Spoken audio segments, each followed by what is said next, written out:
மனிதன் மரணித்த 36 மணி நேரத்திலே மௌத்தாவி 36 மணி நேரத்துல அவனுடைய உடம்புல ஈக்கள் கொசுக்கள் அப்படியே மொச்சி முட்டைகளை விடத் தொடங்குகின்றது. 60 மணி நேரம் ஆனதோடு அந்த முட்டைகள் அப்படியே பொரித்து அதிலே கிருமிகள் அந்த உடலிலிருந்து வெளியேற தொடங்கி விடுகின்றது. அந்த மண்ணறையிலே ஜனாசாவை கொண்டு போய் வைத்து ஃபர்ஸ்ட் நைட் கபரின் வாழ்விலே முதல் இரவு ஜனாசாவை கொண்டு போய் கபரிலே வைத்ததோடு அங்குள்ள அந்த உஷ்ணம், அந்த காற்று போக்கு தடைபட்ட அந்த நிலை, மண்ணுக்கு இரையான இவனுடைய வயிறும் இவனுடைய மறைவிடமும் முதலாவது பழுதடைய தொடங்குகின்றது. அதுதான் மனித உலகத்துல நிறைய பாதுகாத்த கபூர்ல முதல் இரவே வயிறும் மறைவிடமும் பழுதடைய ஆரம்பித்து விடுகின்றது.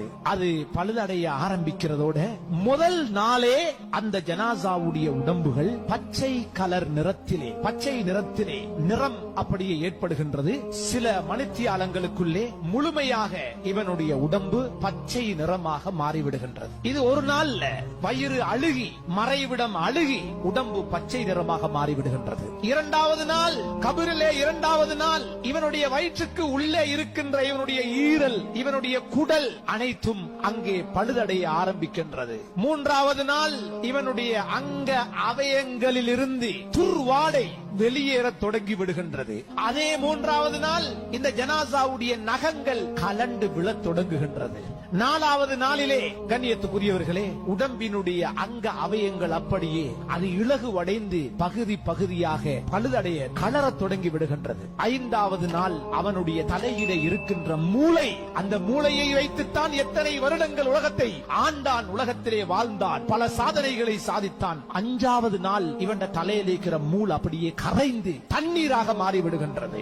ஆறாவது நாள் இவனுடைய உடம்பு அப்படியே ஊதி, இவனுடைய வயிறு ஊதி அது வெடிக்க தொடங்குகின்றது. ஒரு ஏழாவது நாளைக்கு பின்னால் இவனுடைய முகம் வீங்குகின்றது, கண்கள் வெளியேறுகின்றது, இவனுடைய நாவுகள் நீளுகின்றது, இவனுடைய கன்னங்கள் அனைத்தும் வீக்கம் ஆரம்பிக்கின்றது. முக வீக்கம் அந்த ஏழாவது நாளிலே மொத்தமாக முகம் சார்ந்த அத்தனை உறுப்புகளும் வீங்கி விடுகின்றன. கபரிலே 10வது தினம் இவனுடைய அங்க அவயங்கள் அனைத்துமே வீக்கத்தை அடைகின்றது. 2 வாரங்களுக்கு பின்னால் 15 நாளைக்கு பின்னால உடம்புல தலையில இருக்கிற அவ்வளவு முடிகளும் ஒன்றொன்றாக கலண்டு முழுமையாக உடம்பை விட்டும் அது வேறாகி விடுகின்றது. அந்த 15வது நாள் உடம்பிலிருந்து வெளியேறுகின்ற அந்த வாடை இருக்கிறதே, அது எங்களுக்கு வீசாவிட்டாலும் அதனை நுகருகின்ற சக்தி படைத்த நீல நிறத்தினுடைய ஈக்கள் கிட்டத்தட்ட 5 கிலோமீட்டருக்கு அங்கால இருந்து இவனுடைய கபரை தேடி வருகின்றது. 5 கிலோமீட்டர்களை தாண்டி வீசுகின்ற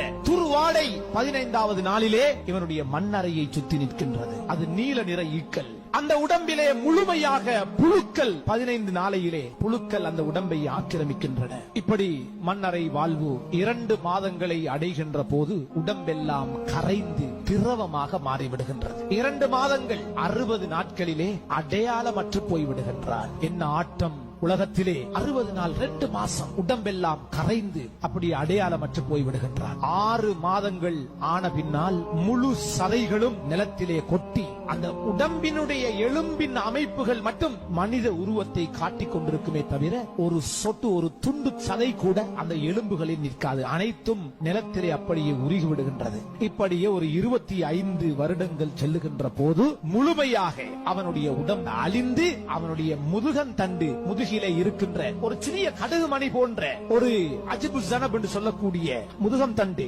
அது மட்டும் தான் மிஞ்சுகின்றது. ஒரு கடுகு மணி அளவுக்கு போன்ற ஒன்று. அதை வைத்துதான் அல்லாஹ் எங்களை மீண்டும் கியாமத்திலே எழுப்புகின்றார். ஸல்லல்லாஹு அலைஹி வஸல்லம் அவர்கள் சொன்னார்கள், யஅகுலு துராபு குல்ல ஷைஇன் மினல் இன்சான் இல்லா அஜ்ப ஸன்பி. அவனுடைய அந்த கடுகு மணி போன்று இருக்கக்கூடிய அந்த முதுகந்தண்டை தவிர அனைத்தையும் இந்த மண் அதனை சாப்பிட்டு விடுகின்றது என்று ஸல்லல்லாஹு அலைஹி வஸல்லம் அவர்கள் சொன்னார்கள். எனவே இஸ்ராயில் அலைஹிஸ்ஸலாம் அவர்கள் மலக்குமார்கள் மனிதனுடைய ஜனாசாவை குளிப்பாட்டுகின்ற போது சப்தமிட்டு கேட்பார்கள், ஐன சம்அக், உன்ட காது எங்க? எங்க? அனைத்தையும் கேட்டுக் கொண்டிருந்தாயே, இப்பொழுது உன்னுடைய காது எதை கேட்கின்றது? ஏன் நீ செவிடாகி விட்டாய்? உனது பார்வை எங்கே? அனைத்தையும் பார்த்து சுற்றித் திருந்தாயே, எங்கே உன்னுடைய பார்வைகள் குருடாகி விட்டன? ஏன் நீ ஊமையாகி விட்டாய்? உனது நாவுகள் ஏன் பேசுவதில்லை? உனது நறுமணங்கள் எங்கே? நீ பூசிய வாசங்கள் எங்கே? ஏன் இப்படி மாறி போயிருக்கிறாய்? உனது சொத்துக்கள் எங்கே? வெறும் ஏழையாக ஒரு சலமும் உன்னுடைய உடம்பிலே இல்லாமல், ஒன்றுக்கும் சொந்தமில்லாமல் இப்படி நீ இருக்கிறாயே என்று மலக்குமார்கள் குளிப்பாட்டுகின்ற போது இவனை நோக்கி பல கேள்விகளை கேட்பார்கள். அந்த கபரிலே வைக்கப்படுகின்ற போது கபரு சில கேள்விகளை கேட்கும். நீ உலகத்தை தேடினாயா அல்லது உலகம் உன்னை தேடிருச்சா? சிலர் உலகத்தை அடைந்திருக்கிறார்கள், இன்னும் சிலரை உலகம் சம்பாதித்துக் கொண்டது. அவங்கள ஆகரத்துக்கு விடவே இல்லை, பள்ளிக்கு விடல, நல்ல அமல்களுக்கு அவங்கள துனியா அவங்கள உடல்ல, முழுக்க முழுக்க சிலரை துனியா அப்படியே பிடித்துக் கொண்டது. அதான் கபரு கேக்குது, நீ உலகத்தை தேடினியா அல்லது உலகம் முழுக்க ஒன்ன புழுங்கிருச்சா? நீ உலகத்தை விட்டுட்டு எங்கள்கிட்ட தயாராகி வந்தியா அல்லது உலகம் ஒன்ன விட்டுருச்சா?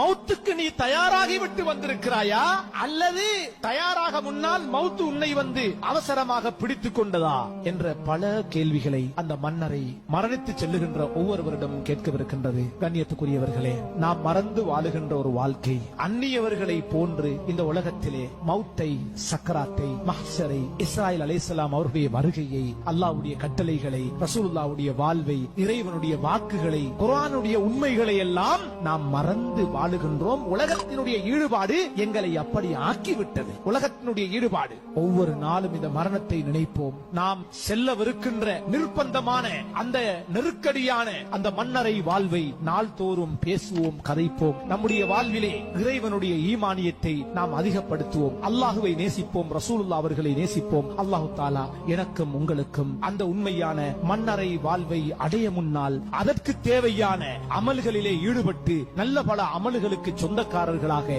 அல்லாஹ் என்னையும் முழு முஸ்லிம் சமூகத்தையும் ஆக்கி அருள்வானாக.